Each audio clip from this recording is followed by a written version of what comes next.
Hey everyone, welcome back to I Dream of Indie. Ole Gamer Joe coming at you with another review. Today we are looking at Robozarro for the PlayStation 4. This one's also going to be released on the Nintendo Switch and the Xbox One. I apologize, at the time of this review the price was not available to me. I will try to update that in the comments below, but it comes from developer Frozen Flame Interactive and publisher eastasiasoft. This is a 2D physics-based action platforming game, and it takes place in the fictional world of Mech Angeles. The story of this title mainly revolves around two robot characters, one of which you will control named O-Ramatron, and also you have a sidekick of sorts named BO-3. Most of the text-based dialogue in Robozarro will take place in the bottom right corner of your screen, and you'll scroll through that text by using the triangle button. While there is some funny dialogue scattered across the game, story is not really the focus here. You are on a quest to find a missing doctor, and that's really about the extent of things. In order to succeed, however, you're going to need to rely on your platforming skills as well as some different abilities that you'll unlock along the way. These abilities include a robot arm grappling hook, which will help you to reach higher areas, as well as swing across to other platforms that you otherwise would not be able to access, or an ability to power up your guns, which will allow you to blast blocks out of the way that you otherwise would not be able to move. As I touched on a little bit earlier, the game puts a pretty big emphasis on its physics-based mechanics, as you'll have to manipulate blocks, throw them across the screen, or perhaps toss them onto levers so that you can reach other areas as well. So there's a little bit of a puzzle element too. You'll collect a variety of junk along the way, which will allow you to hit up some upgrade stations that you'll eventually come across. These upgrade stations will allow for you to restore your health, stock up on some fairly powerful grenades, which can be thrown with the circle button, or to upgrade your ammo and shoot at a faster rate. So this is a game that's all about switching things up. You don't necessarily want to stick with one weapon and blast your way through this game. You won't really find much success in doing so. Instead, you'll need to access your weapon wheel, where you'll be able to change these abilities. You can only have one equipped at a time, and then of course use the ability that best suits that situation you find yourself in.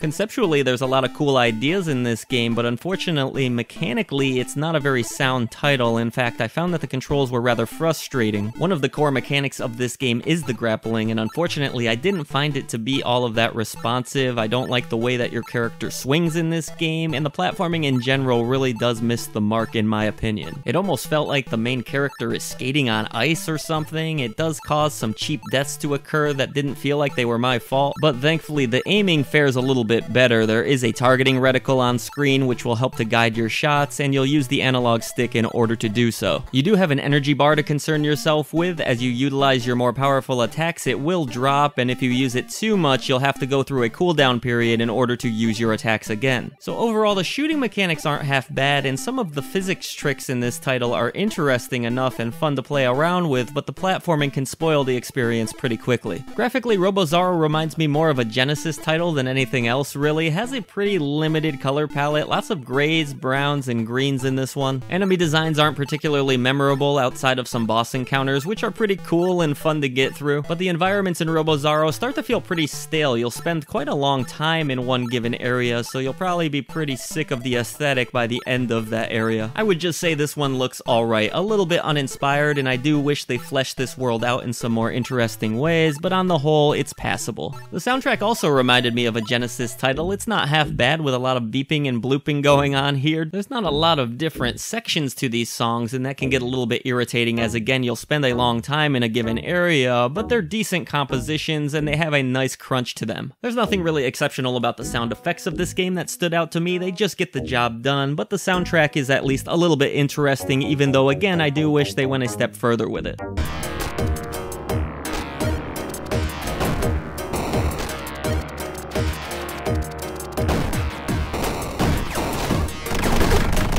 In the end, there's aspects of Robozarro that I enjoyed. I liked some of the boss encounters, I enjoyed blasting away at my enemies and getting different upgrades, but I really didn't like the platforming, and that more often than not soured my experience. It wouldn't be so bad if that wasn't such a focal point of the title, but it really is. There's a lot of jumping to do in this game, a lot of avoiding pits, and unfortunately there is a ton of swinging in this title, which I personally was not a fan of.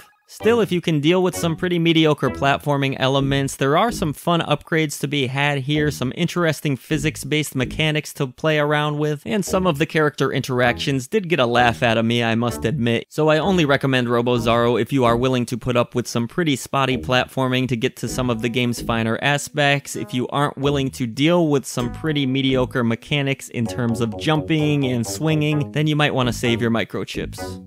So, will you be checking out Robozarro? Let us know in the comments below, and if you enjoyed our video coverage today, consider hitting that subscribe button to help us bring a voice to the voiceless ones in gaming. There's also a ton of ways you can support I Dream of Indie in the description box below, including joining our Discord or heading over to our Patreon. However you end up supporting I Dream of Indie, we thank you so much for doing so.